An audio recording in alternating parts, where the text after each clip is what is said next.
नमस्कार दोस्तों, welcome back to my new vlog रिश्ता आवाज़ का सच्चाई के साथ। हमारा देश भारत कॉन्टिनेंट एशिया का एक इम्पॉर्टेंट कंट्री है। इस मुल्क में जहाँ पे बहुत से टेक्निकल और टेक्निकल बेनिफिट्स हैं, उसके साथ ही बहुत सारे चैलेंजेस भी हैं। इस समय हमारे देश में बहुत सारे फ्रंट्स खुले हुए हैं। इनमें बहुत से फ्रंट हमने खुद खोले हैं और बहुत से हमारे खिलाफ खोले गए हैं। आज की मेरी इस वीडियो का मकसद है कि हमारे देश के वो इंस्टीट्यूट्स जिन पे जनरली हम बहुत ज़्यादा गर्व और ट्रस्ट कर रहे होते हैं, वो बेसिकली उनकी पिक्चर की एक साइड होती है। ऑन अदर साइड जो कि बहुत डार्क साइड होती है, वो हमारे लिए देखना ज़रूरी है। तो आज मैं बात करूँगा sexual harassment in Indian army पे। यकीनन ये टॉपिक देख के बहुत से लोगों को हैरत होगी और वो पूछेंगे कि ये इस टॉपिक को मैंने चूज़ किया है तो इसकी रीज़न क्या है। तो इसकी रीज़न है इंडियन आर्म्ड फोर्सेस के अंदर बढ़ती हुई होमोसेक्सुअलिटी, लाइक स्पाउस स्वैपिंग और इस तरह की बहुत सारी चीज़ें। तो आज का केस है एक कर्नल कपिल का। भारत के पहले कर्नल कपिल यानी कि एक ऐसा जोड़ा जो कि 2 ऑफिसर्स पे मुश्तमिल था, जिसमें हस्बैंड वाइफ पति पत्नी दोनों आर्मी के सर्विंग ऑफिसर्स थे। और उनके साथ एक घटना हुई जिसके बारे में मेन स्ट्रीम मीडिया ने इतना ज़्यादा बताया नहीं, लेकिन it's my duty, it's my obligation to tell my country people. मेरा ये फ़र्ज है कि मैं अपने लोगों को, अपनी जनता को इसके बारे में बताऊं। आगे बढ़ते चलें तो मैं आपको बताता चलूं कि कर्नल अमित कुमार और उनकी वाइफ यानी कि उनकी पत्नी लेफ्टिनेंट कर्नल अन्नू डोगरा आज के वक्त में किस हालत में हैं। आप पहले ज़रा इस वीडियो में खुद देखिए, आप उनकी हालत से पता चल जाएगा। कैसे किया अनु? क्या किया अनु ने? मुझे मेरे वार्ड में मुझे नीचे बांध के रखा है, मुझे जबरदस्ती बिट्टे से बुलाए जा रहे हैं। कौन कौन सा बंदा, कौन कौन था, किसने बांधा, किसने ऑर्डर किया? Brigadier colonel Amarjot Kaur, CO 40 signal regiment. अभी जो आपने वीडियो देखा है ये वही कर्नल फैमिली है, कर्नल कपिल है, यानी कि पति पत्नी दोनों सर्विंग कर्नल हैं, यानी कि सीनियर सैनिक अधिकारी हैं, जो कि पिछले तकरीबन 1 साल से अपने साथ हुई ज्यादती पर इंसाफ की भीख मांग रहे हैं।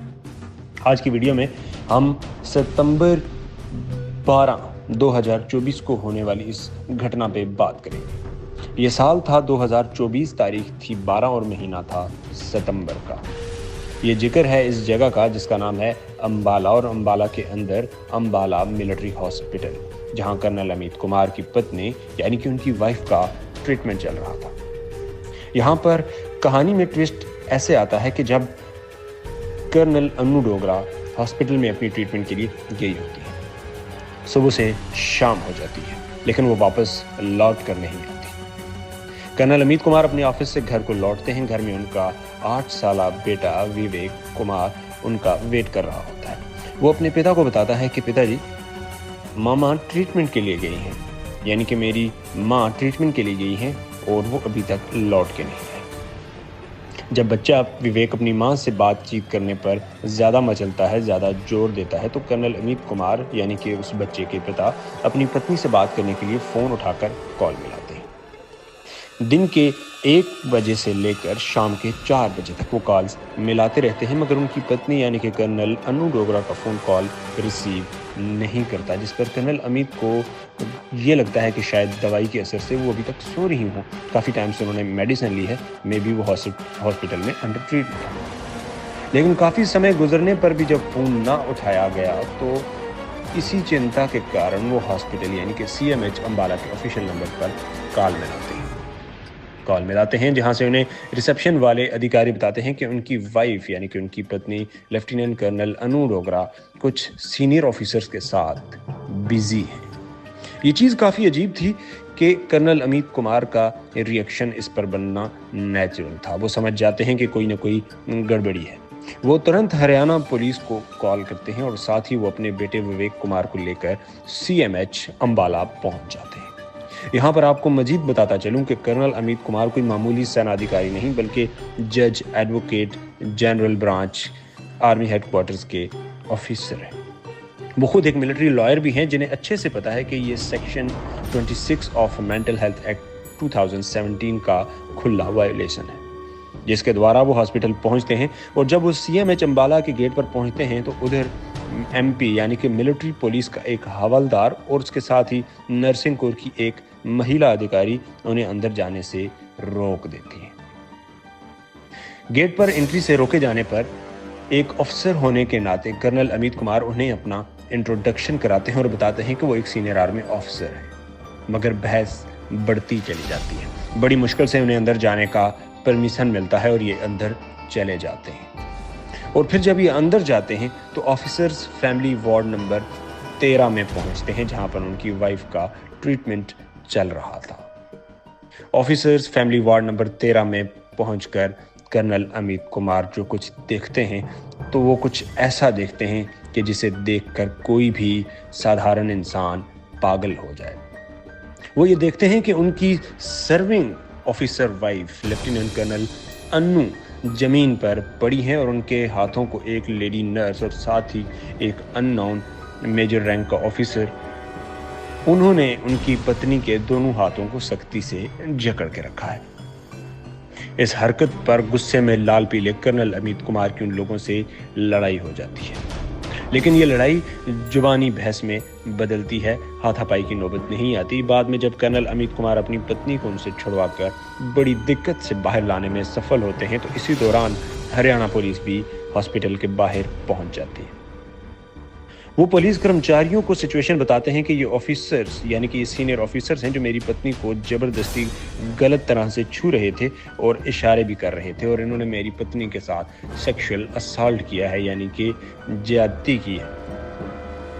और ये बात कोई हवा में नहीं बल्कि ऑन ग्राउंड हुई थी, जिसकी वीडियो भी है, जहां पर एक ब्रिगेडियर रैंक का अफसर जो कि कर्नल अन्नू का रेप कर चुका है, जिसका नाम ब्रिगेडियर अमरजीत कौर बताया जा रहा है, मगर सीनियर होने के कारण वो अपनी पावर का गलत इस्तेमाल कर रहा था।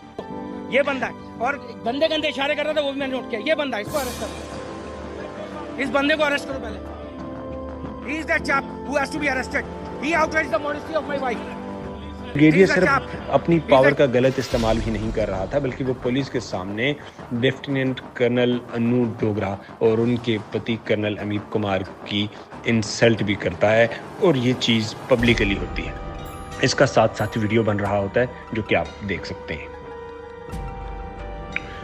दोस्तों, सबसे ज़्यादा हैरान करने वाली बात यह है कि उसी शाम 6 बजे जब कर्नल अमित कुमार इस घटना के द्वारा अम्बाला पुलिस स्टेशन जाते हैं और अपनी कंप्लेंट दर्ज कराते हैं तो बजाय इनकी हेल्प करने के उल्टा SHO उनके साथ मिसबिहेव करते हैं और धमकाते हैं और इनको मजबूर किया जाता है कि ब्रिगेडियर अमरजीत के साथ जितना जल्दी हो सके कंप्रोमाइज कर लो वरना नतीजे के लिए तैयार हो। कर्नल अमित कुमार इस चीज को साफ साफ मना कर देते हैं, जिस पर SHO आदेश देते हैं कि अब इन पर बहुत से FIR और सेक्शन लगेंगे और फिर उल्टा चोर कोतवाल को डांटे। विक्टिम को ही एक्यूज बनाकर अरेस्ट करके सेल में डाल दिया जाता है। जी हाँ, आप बिल्कुल ठीक सुन रहे हैं।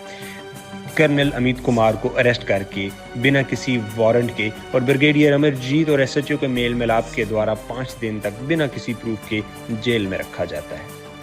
यहाँ आपको एक बार फिर याद दिलाता चलूं कि कर्नल अमित कुमार और उनकी वाइफ, उनकी पत्नी भारत के इतिहास और इंडियन आर्मी की हिस्ट्री के पहले कर्नल पति पत्नी और ये दोनों सर्विंग भी हैं। यहाँ पर सवाल ये उठता है कि सेना में इतना समय देने के बाद और इतनी एफर्ट्स के बाद भी उन्हें अपने ही देश में इंसाफ के लिए दर दर की ठोकरें खाना पड़ रही हैं। यूं तो टिकटॉक और बाकी सोशल मीडिया प्लेटफॉर्म्स पर हम अपनी सेना को अप्रिशिएट करते हैं, मगर हम भूल जाते हैं कि वर्दी में मौजूद हर सेना अधिकारी रक्षक नहीं होता, राक्षस भी हो सकता है। और बात इधर ही खत्म नहीं होती। आर्मी में सीनियर इंजीनियर के माफिक एक ब्रिगेडियर के सामने एक ब्लडी कर्नल की क्या औकात कि वो अपनी पत्नी की इज्जत पर सवाल करे। आर्मी से मायूस होने के बाद कर्नल अमित कुमार हमारे रक्षा मंत्री डिफेंस मिनिस्टर राजनाथ से भी मिलते हैं और सीनियर ऑफिसर की जानिब से किए जाने वाले अपनी इस रेप अटेम्प्ट पर इंसाफ की भीख मांगते हैं। लेकिन फिर सब शांत हो जाता है और रेप करने वाला ब्रिगेडियर अमरजीत मजीद प्रमोट होकर ज्यादा पावरफुल बन जाते हैं और इंसाफ सड़क किनारे खड़ा मुंह तकता रहता है। इस वीडियो के जरिए हम आप सब तक अपना मैसेज कन्वे करते हैं कि देश के रक्षकों के साथ इंसाफ होना चाहिए। इतनी बड़ी घटना को अभी तक किसी नेशनल या मेन स्ट्रीम मीडिया ने कवरेज नहीं दिया।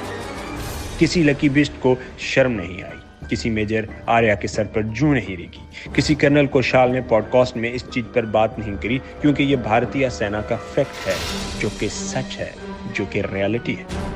इसमें मिर्ची मसाला नहीं है। मैंने अपनी पिछली वीडियो में भी इसी बात पर जोर दिया था कि हमें दुनिया भर की प्रॉब्लम्स पे डिस्कस करना होगा। हमारे रिटायर्ड आर्मी ऑफिसर्स जो सारी जिंदगी टी बार में सवाए चाय और विस्की पीने के कोई काम नहीं करते, रिटायर्ड होने के बाद हमें दुनिया भर के युद्ध पर भाषण देते हैं। उन्हें भाषण झाड़ना तो आता है, मगर जब बात रियलिटी की आए तो उस पर सब गूंगे बन जाते हैं। इस वीडियो को ज़्यादा से ज़्यादा शेयर करें, लाइक करें, सब्सक्राइब करें, ताकि ये वीडियो उन तक पहुँचे जो इंसाफ दिलवा सकते हैं। वरना वो समय दूर नहीं कि जब इंडियन आर्मी और हरियाणा पुलिस में डिफरेंस करना मुश्किल हो जाएगा। इसी के साथ ही अपनी वीडियो को ख़त्म करता हूँ। जुड़े रहिए, जानते रहिए, सुरक्षित रहें। जय हिंद।